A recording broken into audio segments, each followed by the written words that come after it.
Assalamu alaikum everyone, welcome back to my YouTube channel. Now we will talk about assessing the process of the care means audit. अब जो care हो रही थी उसको further assessment की जाती है, चेक किया जाता है either it is beneficial or not. तो इसके लिए जो हमारे पास प्रोसेस होता है उसको हम ऑडिट कहते हैं। ऑडिट बेसिकली क्या होता है ये सारा कुछ हम देखते हैं। Clinical audit has been defined as a quickly improvement process that seeks to improve the patient care and outcomes through the systematic review of care against explicit criteria and the implementation of the change, जिसको हम कहते हैं national institute for the clinical excellence, यानी 2002 में ये जो है basically form हुआ था। अब इसके बारे में फर्दर आपको बता देते हैं। बेसिकली ऑडिट क्या है? Clinical audit has been defined as a quality improvement process. इसमें जाहिर सी बात है, जब एक तरह से उन्होंने अपनी तरफ से एक प्लान ऑफ केयर बनाया, क्वेश्चन बनाया, ट्रीटमेंट प्लान बनाया, उसके मुताबिक चल रहे हैं, देन उसका जो है फर्दर इम्प्रूवमेंट के लिए उसको एक दफ़ा फिर से चेक किया जाएगा ताकि जो कोई जो है चीज़ रह गई है उसको फर्दर इम्प्रूव किया जा सके। Quality improvement process that seeks to improve the patient care.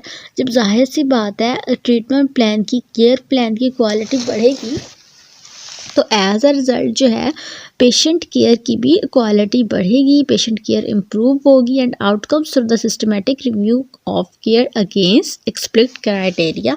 और जाहिर सी बात है आउटकम्स जो होंगी क्राइटेरिया से ज़्यादा अच्छी आएंगी।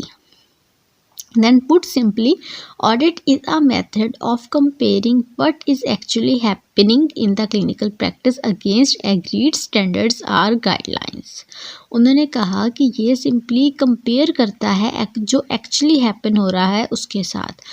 जो ऑडिट क्राइटेरिया है should be based on clinical researches as we saw earlier in the chapter. The evidence of the effect of an intervention is strong. The audit of the process is more appropriate way to evaluate the practice than the use of measures of clinical outcomes. जब हम clinical audit की बात करते हैं, ये एक cyclic process है। इसमें हमारे पास काफ़ी सारे जो है फर्दर की कंपोनेंट्स आते हैं, वो हम देखेंगे one by one. Clinical audit is a clinical process. The key component of the process are setting of explicit standards for or criteria for practice. First of all setting कैसी है जहाँ पर ये सब कुछ हो रहा है। then measurement of the actual performance against the predetermined criteria.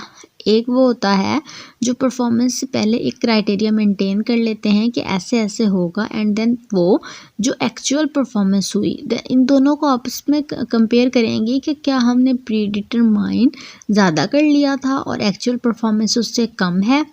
तो जाहिर सी बात है फिर हमने जो है मज़ीद बेटरमेंट की तरफ लेकर आना है ताकि प्री डिटरमाइंड और जो है एक्चुअल बराबर हो सके। समटाइम्स ऐसे भी होता है कि प्री डिटरमाइंड कम होता है क्योंकि हमें लगता है कि पेशेंट की कंडीशन ऐसी नहीं है, वो नहीं कर सकेगा, बट जब हम एक्चुअल की बात करते हैं तो एक्चुअल हमारे पास प्री डिटरमाइंड से ज़्यादा आ जाता है। तो ये चीज़ें जो है होती रहती हैं। तो इन्हीं चीज़ की मेजरमेंट करने के लिए ऑडिट कराया जाता है। Review of the performance based on the measurement. अब जो परफॉर्मेंस हुई है मेजरमेंट की बेस पे उसको रिव्यू करना है।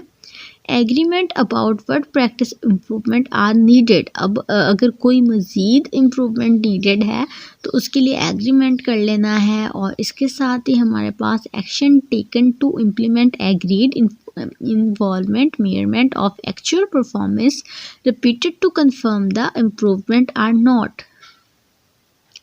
देन है कंटिन्यूशन ऑफ द साइकिल। उसके बाद साइकिल की कंटिन्यूशन हो जाती है और इसी तरह से ऑडिट चलता रहता है। ऑडिट के बाद फिर जाहिर सी बात है हमारे पास आगे जो है फर्दर होता है। क्लिनिकल क्वेश्चन होता है, सर्च होती है एविडेंस के लिए, क्रिटिकल अप्रेजर होता है, क्वालिटी होती है मियर